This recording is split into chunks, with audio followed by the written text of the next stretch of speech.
My name is Laura. I'm 15, and most people at school think I'm the girl who has it all together. I laugh at the right moments. I smile when teachers call my name, and I always have snacks to share with my friends. But what they don't know, what they could never imagine, is that I've learned how to wear that smile like armor. Because if I ever let it fall, they'd see everything underneath. And I don't think I could survive that dot after my parents divorced. It was just Emmy and Mom for a while. She cried a lot, especially at night when she thought I was asleep. I used to sneak out of my room and stand in the hallway just to make sure she was still breathing. She looked hollow back then, like someone who'd been cut in half and was trying to walk on one leg. I wanted to help her. I really did. Then came Marcos. He showed up 6 months after the divorce. A friend from her work, she said. He's just visiting, she told me. But visits turned into dinners, and dinners turned into weekends. And soon, Marcos was always around. He brought flowers and compliments and stories that made my mom laugh in a way I hadn't seen in years. At first, I was grateful. Anything that made her happy, I thought, had to be good. But something about him never sat right with me. Marcos was charming in public. Everyone loved him. At parties, he told jokes and brought expensive wine. The neighbors smiled wider when he passed by. Even my teachers seemed impressed when he picked me up one day from school in his sleek car. But at home, behind closed doors, his voice had a different tone. It was quieter, sharper. He never yelled, he didn't have to. His words were like needles, always carefully aimed, always drawing just enough blood to sting, but never enough to scream. He commented on everything I wore. Too short, too tight, too much makeup. He once threw my favorite hoodie in the trash, saying I looked like a boy in it. He'd stand too close, talk too softly, and touch my shoulder just a second longer than necessary. It made my skin crawl. I tried telling my mom once, just once. She brushed it off. He's just trying to help you grow up. He cares, Laura. You should be thankful. So I stopped talking. I learned to keep things to myself. I'd journal at night, tucking my thoughts under my mattress. I wrote poems that sounded like fiction, but were really just screams in disguise. That's the only place I could tell the truth. The truth was, I was scared. Not just of Marcos, but of what my mom was becoming. She changed after he moved in. Her voice took on his rhythm. Her opinions mirrored his. She started agreeing with everything he said, even when it was about me. Laura's getting difficult, she'd sigh on the phone. She has an attitude now. I used to be her shadow. Now I felt like a stain she couldn't scrub out. I still saw my dad every other weekend, and those 2 days were the only time I felt like myself. With him, I laughed real laughs. I wore whatever I wanted. He listened. He always listened. But I never told him about Marcos. I didn't want to ruin the little piece I still had. I thought I could handle it. I thought maybe I was exaggerating, but I wasn't. Something inside me knew. A quiet voice that said, "This isn't normal." It whispered to me in the silence after a slammed door, and the echo of Marcus's footsteps outside my room, and the "Hey, Mom" didn't look me in the eye anymore. That voice never stopped, and I never stopped hearing it. Even when I tried to believe things would get better, I became a master at pretending. At school, I smiled. I passed notes in class, made silly videos with my friends, wore colorful bracelets that jingled when I moved. No one knew that at home I hid bruises not from fists, but from words sharp, cruel, degrading words that clung to me like invisible ink only I could see. But that smile, my armor, it was starting to crack, and I didn't know it yet. But the moment when everything would come crashing down was closer than I thought. All it would take was one slap, one public humiliation, one moment when I couldn't pretend anymore. And the person who would see through everything, the one who would finally stand up for me, wasn't the mother who used to tuck me in, it was the father who never stopped watching over me. Even from a distance, Marcos never said he was trying to replace my dad. He never had to. His presence said it loud enough. He'd sit in my father's old chair at the dining table, use his coffee mug like it was just another cup, even wear his cologne, something he must have found in the hallway cabinet my dad used to keep stocked during his visits. At first, it felt like a coincidence, but the more I watched him, the more I realized nothing Marcos did was accidental. He was erasing my father one scent, one step, one gesture at a time. At school, I used to feel safe. It was the one place where Marcos couldn't reach me, where I could talk and laugh and even breathe without watching over my shoulder. But slowly, even that sanctuary began to crumble. He started picking me up as a surprise. He'd lean against the car like he owned the sidewalk, nodding at my friends like they were beneath him, watching me like I was supposed to be grateful. And if I didn't smile, if I didn't say thank you, he'd make sure to mention it later at home, quietly, but always with that edge in his voice. The way he looked at me started to shift. I could feel it. He didn't look at me like a father figure would. There was something else there, something wrong. Something that made my stomach knot whenever I realized we were alone in the house. He'd brushed past me too close in the hallway. He once commented that I was starting to look more like a woman than a girl, and I remember freezing in place, unable to breathe, hoping my mom had heard. She hadn't, or maybe she had and didn't want to deal with it. The worst part wasn't even what Marcos said or did. It was how much he watched, always watching. From the kitchen, from the doorway, from the rearview mirror of his car. Like I was some experiment he was waiting to break. He started making rules. Not house rules, my rules. What I could wear. What time I had to be home, even from school events. How much makeup was too much. If I challenged him, he'd sigh and remind me that he was trying to keep me safe. But it never felt like safety. It felt like ownership. Dot and Mom, she called it discipline. Your father never knew how to be strict. That's why you're so spoiled. Spoiled. As if being respected was a luxury I had no right to expect. I started keeping my door locked, which only made Marcos angrier. What are you hiding in there? He'd snap. This isn't a hotel. It's my house too. I wanted to scream. That it wasn't that he'd never built a single memory here. But instead I stayed quiet. I kept my head down. I told myself, just get through high school. Just make it to graduation. Then you can breathe. But pretending had its limits. One night, I forgot to lock my door. I woke up to it slowly creaking open. Marcos didn't come in, but he stood there.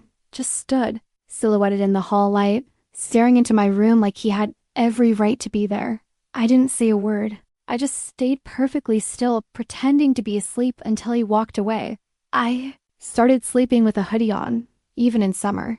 I kept a small pocket knife under my pillow, not because I thought I'd use it, but because holding it made me feel like I had control over something. Anything. And through all of this, I told no one, not my friends, not even my dad. But something changed the day Marcos showed up at school during lunch.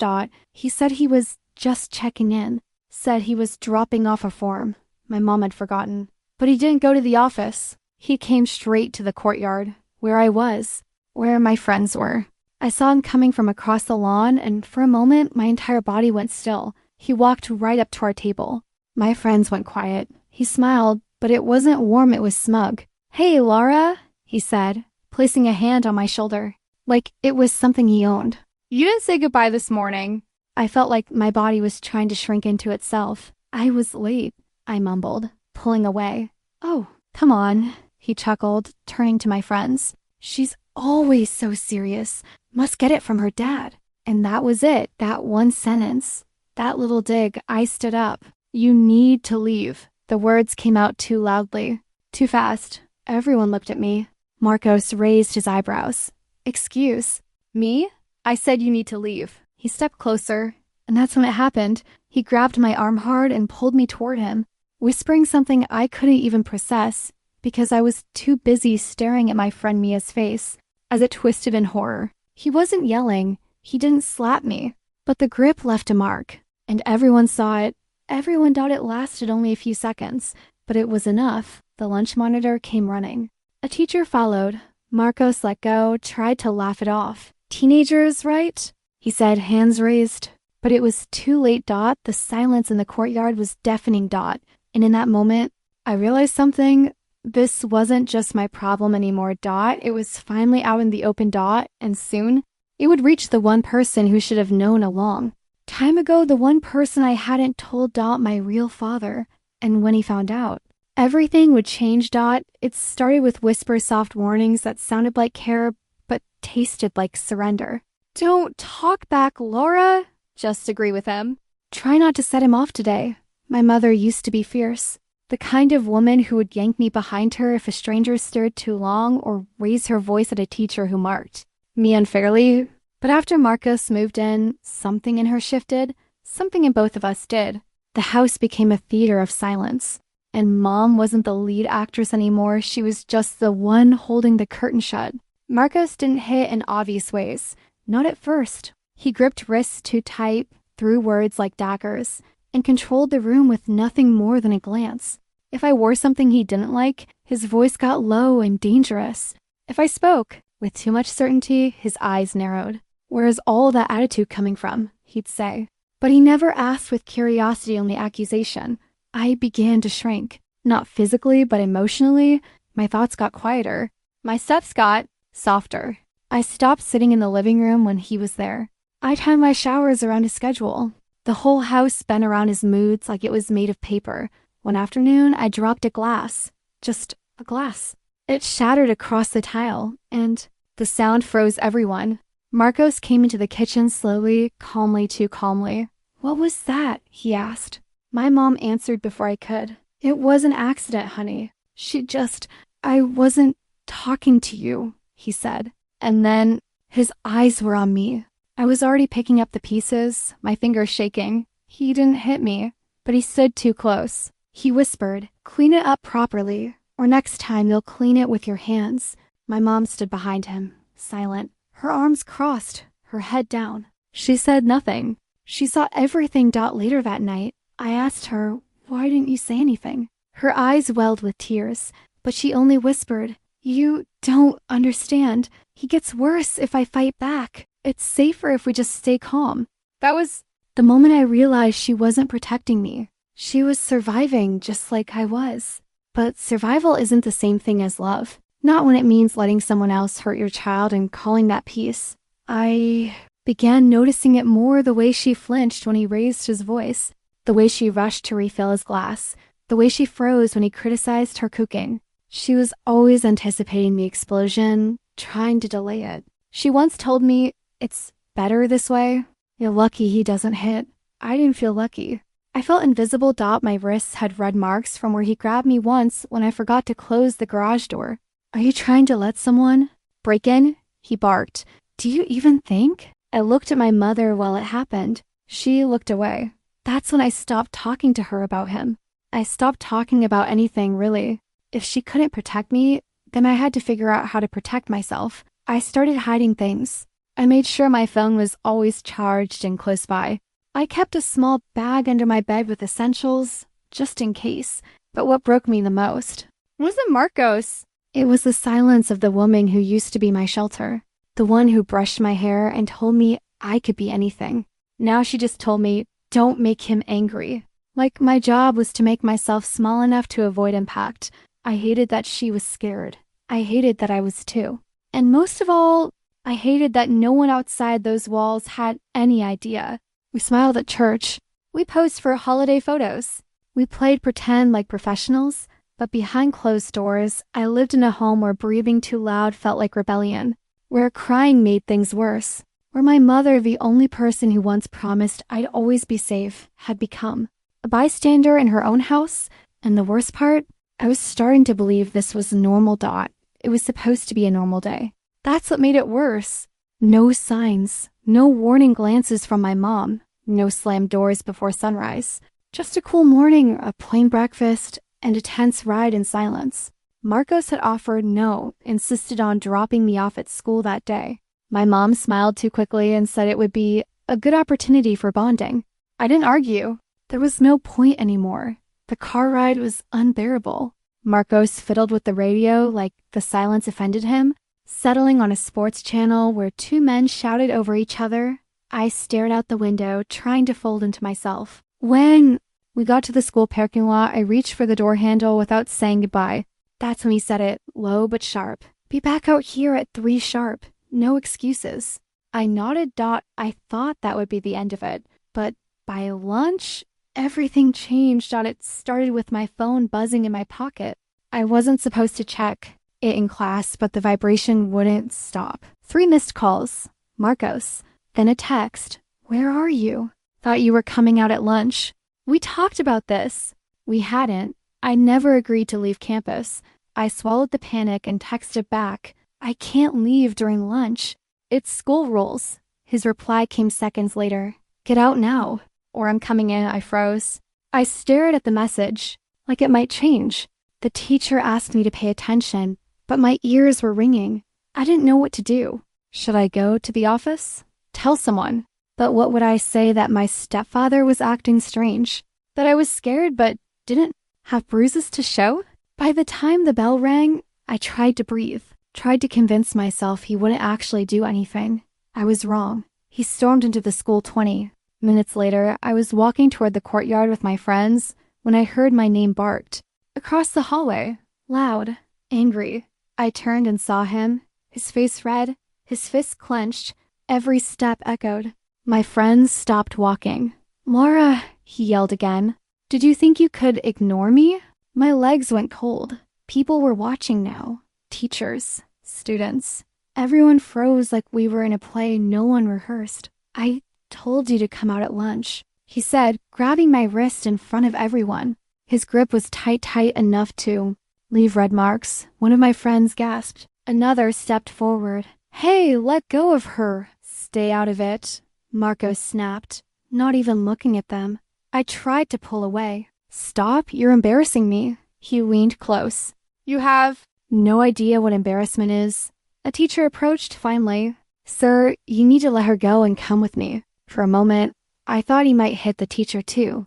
Instead, he dropped my wrist like it was poison and muttered something about how kids these days have no respect. They escorted him to the office. I stood in the hallway, shaking, surrounded by stares. No one said anything. My friends tried to comfort me, but all I felt was heat behind my eyes and the sting on my wrist when they called my mom. I expected her to come running, but she DID in single quotes T.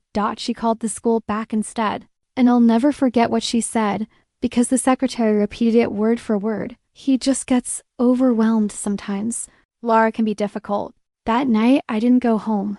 I couldn't. The school called my dad and for the first time in years, I saw his car pull up outside my school like it was still his right to protect me. He opened the passenger door and looked at me, really looked at me and said, "Get in." And I did. I didn't even bring my bag. The slap wasn't the worst part. It wasn't even the pain, though my cheeks stung like it had been lit on fire. It was the silence that followed. The way the courtyard froze around me like time held its breath, and everyone, every friend, every teacher, every human soul nearby chose to do absolutely nothing. That was the part I'll never forget.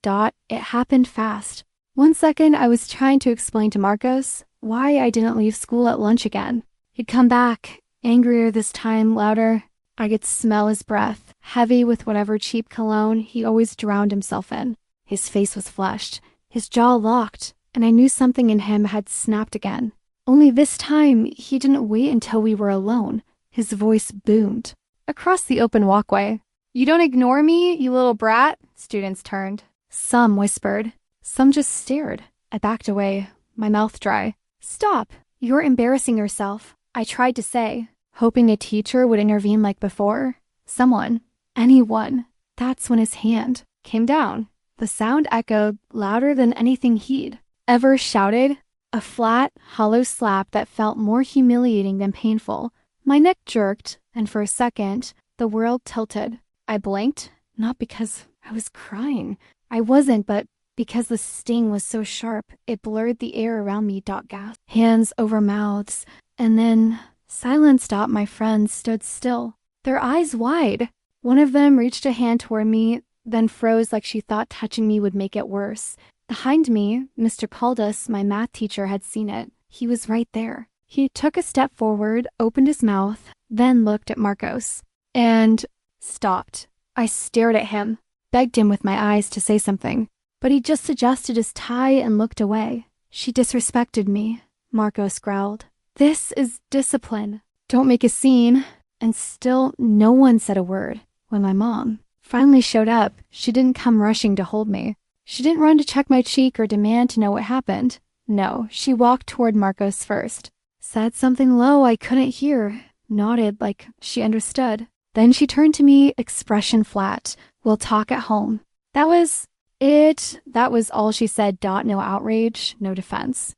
Not even concern. She could see the red mark on my face. She could see the fear in my eyes. And still, she chose him.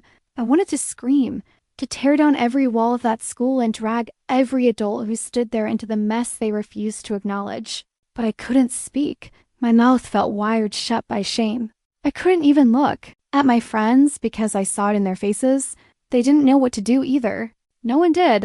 I went home with them, with him, with her, sitting in the back seat of the car like a prisoner being returned to her captors. My mom glanced at me through the rearview mirror, her eyes blank. When we got home, Marcos acted like nothing happened. He threw his jacket on the couch, opened a beer, and started watching TV. My mom made dinner. And me? I went upstairs, locked the door, and stood in front of the mirror. My cheek had a faint handprint. It would fade by morning. But I didn't care about the bruise. I cared that no one, not the school, not my mother, not even the people who claimed to be my friends, had done anything. That night, I wrote a message I never thought I'd send. Dad, if you still want to talk, I need you.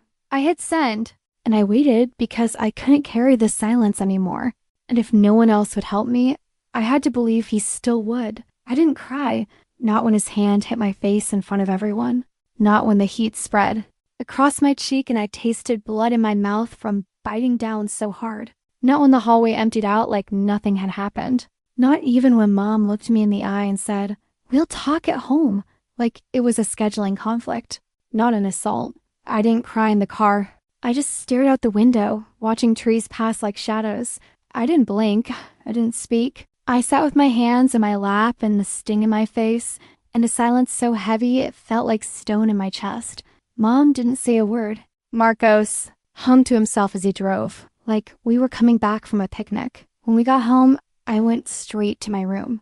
I didn't slam the door. I didn't want to give them the satisfaction of thinking I was being dramatic.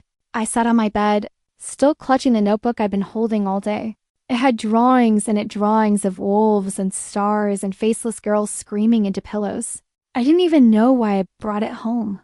Maybe because it was the only thing left that still felt mine. Downstairs, I heard Marcos throw my backpack. It hit the wall with a dull thud. He was muttering about attitude and respect and how I needed to learn. I didn't move. I didn't answer. I didn't even flinch. My silence made him louder. That's how men like him operate.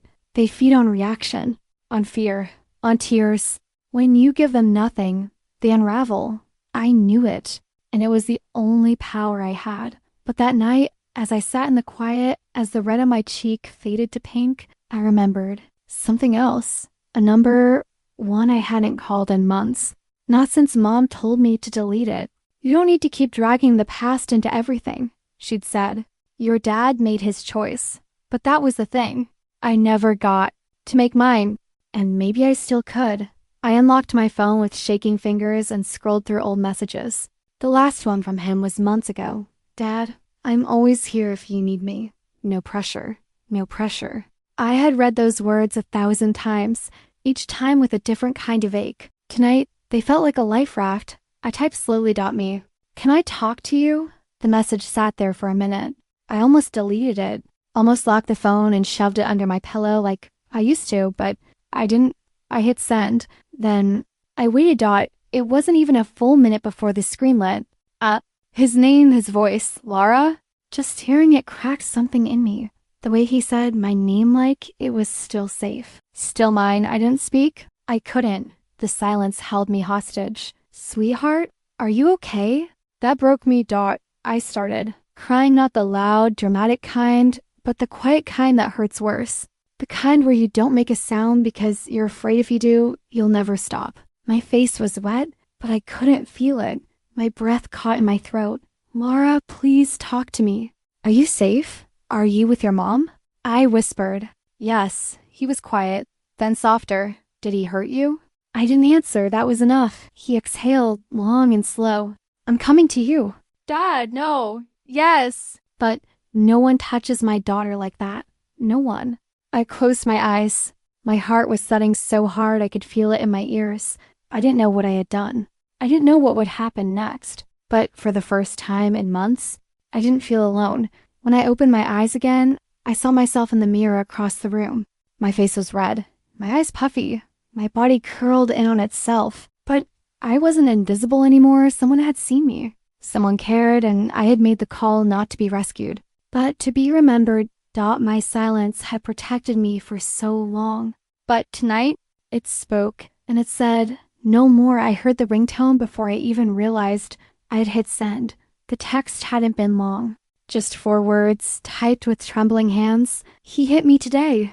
No details, no explanation, but my father knew. He always had a way of understanding everything between the lines. Before I could brace myself, my phone was ringing. His name flashed on the screen like a lighthouse in a storm. Dad calling. I stared at it, frozen, my thumb hovering. The walls felt thinner than ever. I could hear the TV blaring downstairs. Marcos was watching some action movie, the kind with gunfire and shouting that made the whole house feel like it was vibrating. Mom was in the kitchen, probably pretending she didn't hear it, pretending she didn't hear me. I answered with a whisper. Dad? Laura. His voice cracked, sharp with panic. Are you okay? Tell me you're okay. I'm fine. My voice was barely a sound. Please don't yell. He might hear. There was silence on the other end, but not the quiet kind. This was the kind that roars. The kind that holds back a tidal wave of emotion, just barely then, in a voice low and shaking. What did he do? I didn't want to say it. I didn't want him to feel the kind of pain I knew those words would bring. But I had already said it. It was out there. And part of me needed him to know. In front of everyone, I whispered. At school, my friends, a teacher saw, he slapped me. Hard. More silence. Then a sharp exhale. He did what? Dad's voice was no longer trembling. It was vibrating with fury. He put his hands on you. Please, I said quickly, curling in on myself. Don't come. Don't do anything. He'll just get angrier. He always gets angrier. Laura. He said my name slowly, with the kind of gravity that made me close my eyes. I don't care what happens to me, but he will never touch you again. I swear to God. I felt the fear rise like a tide in my chest. Dad, he'll hurt Mom if he thinks I told anyone. Should offend him? She always defends him. There was something terrifying in how quiet my father became after that. Like a storm collecting itself. Then I'll call the school. I'll call the police. I'll show up at the front door if I have to. No police, I said, panicking. It'll make it worse. Laura, he said again, but gentler. This time, sweetheart, you shouldn't be living like this. You're not a prisoner. You're not alone. My throat closed. I wanted to believe that so badly. But everything in this house had taught me the opposite. Every time Mom turned her face away. Every time Marcos locked me in my own silence. Every time I learned that speaking up came with consequences. You said I could call you, I whispered. But now I'm scared I did something wrong. You didn't, he said immediately. You did exactly what you needed to. And I'm proud of you. I'm more proud of you than you'll ever know. And I'm on my way. I froze. No, please don't. I am already in the car. Tears spilled down my face, soundless. I pressed my hand against my mouth to keep from sobbing. There was no stopping him. I knew that tone in his voice, the one he used when I was little and had scraped my knee and he ran across the park to carry me. The one he used when he promised me, on the day he moved out, that nothing would change between us, that he'd always come if I needed him. I'll be outside in less than 2 hours, he said. Be ready.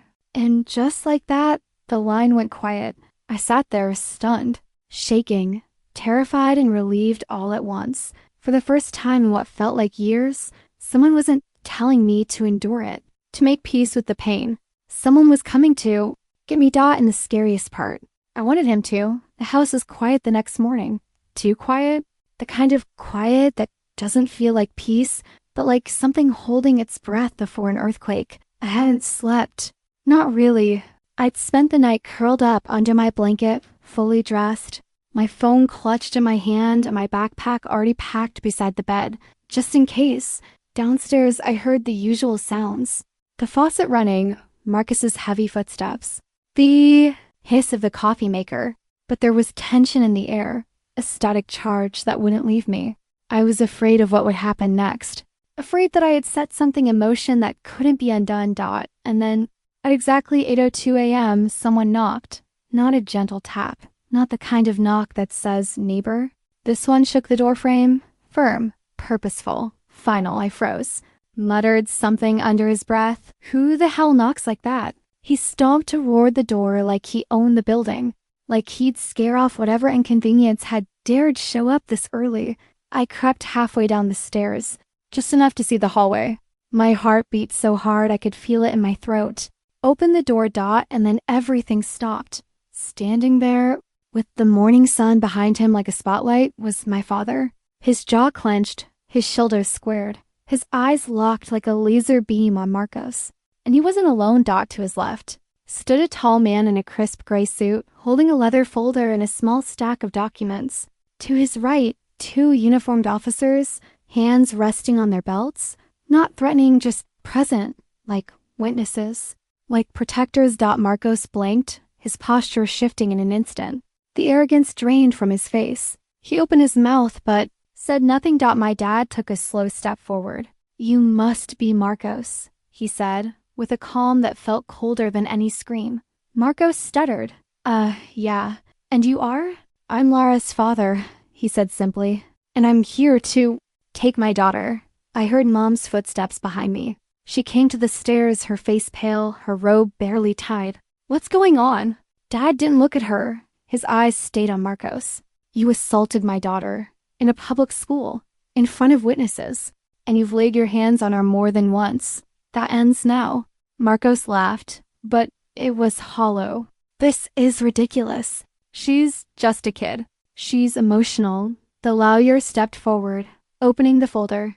My client has documented evidence of repeated emotional abuse, 1 confirmed physical assault witnessed by minors and faculty, and a signed affidavit from Lara's school counselor. He handed over a copy of the document. You'll find the emergency custody order signed by a judge this morning. Mom gasped. What does that mean? It means, the lawyer continued smoothly, that effective immediately. Lara is in the full temporary custody of her father, pending further investigation. You are not to interfere. One of the officers stepped up now. We're here to ensure this transition is peaceful. Mr. Marcos, if you attempt to block Lara from leaving, you will be detained. Do you understand? Marcos looked like he'd swallowed broken glass. His lips twisted, but he said nothing. He turned to Mom, his eyes pleading, but she was already crumbling. Tears welled in her eyes, and for a second, just a second, I saw guilt. Real guilt. The kind that comes too late. I came down the stairs slowly. Everyone turned to look at me. My dad's face softened instantly. He didn't say anything. He just opened his arms. I ran to him. He held me like he used to, strong and safe. For the first time in forever, I didn't feel like I had to be small to survive. I didn't feel like I had to whisper. I felt seen. Marcos didn't say a word. Neither did my mother. She stood there, mouth slightly open, as if she wanted to say something, anything, but couldn't. I turned back to them once, only once.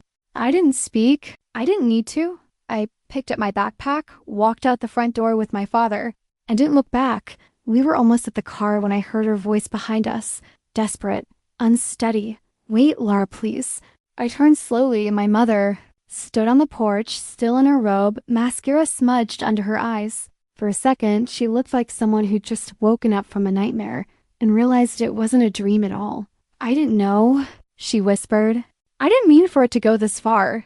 My dad stepped slightly in front of me, shielding me like he always did. You knew enough, he said coldly. You saw enough. She shook her head, tears spilling down her cheeks. It was just a misunderstanding. He didn't mean to hurt her. You don't understand, he's just under stress. Stress?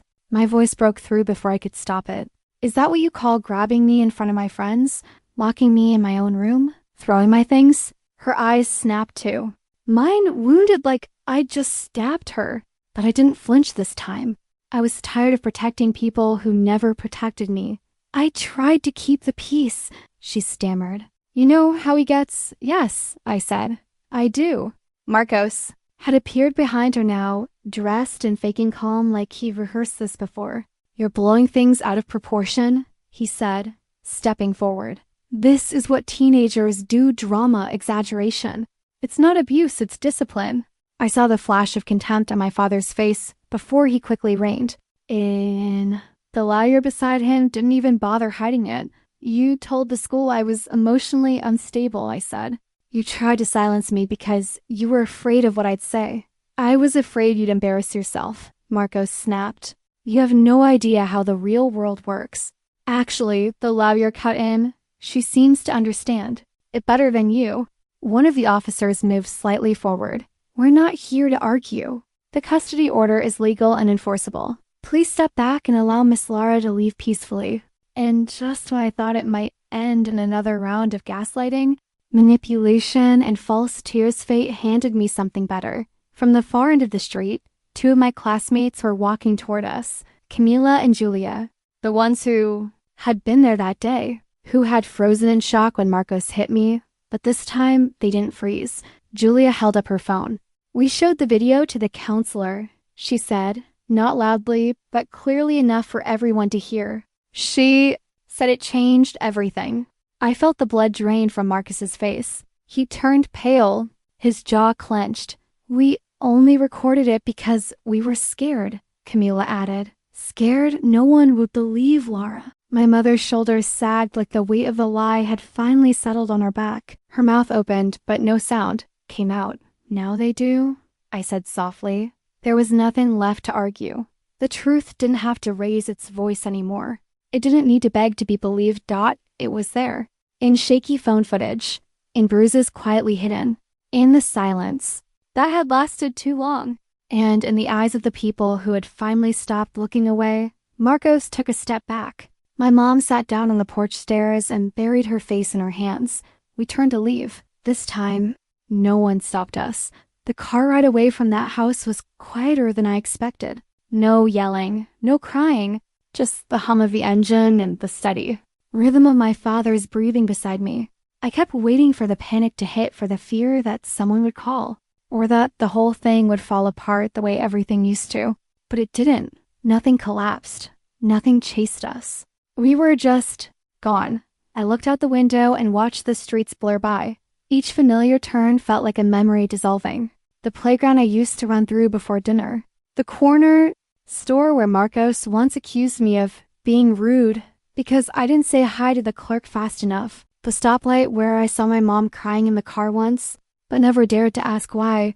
But I didn't look away because I was afraid. I looked because I wanted to remember what I was leaving behind, and then let it go. At my dad's apartment, he helped me carry my things inside. Not just the bag I packed hastily that morning, but the boxes he had already picked up from the school. The office had called him after everything became official. Apparently, the counselor didn't waste time. Neither did the lawyer. The world that once turned its back on me had finally opened its eyes. You can take my room, Dad said softly, setting my bag down. I'll sleep on the couch for now. I shook my head. I don't want to kick you out of your own bed. He smiled, tired but kind. You're not kicking me out. You're coming home. That word home landed differently this time. It didn't mean a building or a set of walls. It meant safety, honesty, the absence of fear. That night, for the first time in months, I slept without checking the lock on the door. I didn't flinch at every sound in the hallway. I didn't sleep with my fists clenched under the pillow. I just slept out. The next morning, I woke up to the smell of pancakes. My father, in his old faded college hoodie, was flipping them in the kitchen like it was the most normal thing in the world. For him, maybe it was. For me, it felt like a miracle. I forgot you like them crispy on the edges, he said, sliding a plate in front of me. I took a bite. I almost cried. School was different, too. When I walked through the doors that Monday, no one looked at me with pity. No one whispered. And if they did, I didn't notice. I had Camila and Julia waiting by my locker. Their eyes were soft, not awkward, not sorry, just present. Did you get out okay? Julia asked. I nodded. Yeah, thanks to you both. We didn't do anything big, Camila said. You did more than anyone else ever did, I replied. You didn't look away. That day in class, the teacher handed back our essays. Mine had been late. I'd almost forgotten about it entirely. The prompt had been, write about a moment that changed your life. I hadn't written about the slap, or the yelling, or the silence. I wrote about the moment I picked up my phone and texted my father, because that was when the shift happened, not outside me, but inside. That was when I stopped waiting to be rescued and started asking to be seen. The teacher had written one comment at the bottom: "You're braver than you think." Weeks passed. Papers were signed. Courts ruled in my favor. Marcos was charged, though. I didn't go to the hearing. My father said I didn't need to be in that room. "You've already said everything that matters," he told me. And this time, they listened. My mother called a few times. I didn't answer. She sent a message. Once, just one. "I miss you. I'm sorry." I read it, then deleted it. Not out of hate. Just peace. Some stories don't need revisiting. Some chapters are best left closed. Now, when I walk home from school, I pass by a park that has nothing to do with my past. I sit on a bench and draw again, something I hadn't done in nearly a year. My lines are messy. My hands still tremble, sometimes, but the pages are mine. No one grabs them. No one mocks them. No one tells me to fix my attitude when I go quiet. And every evening when my dad gets home, he knocks gently on my door. Even now, even though he doesn't have to, he always waits, because the difference between someone who loves you and someone who wants to control you is that love waits. Now, I know the difference, and I don't need to look back anymore.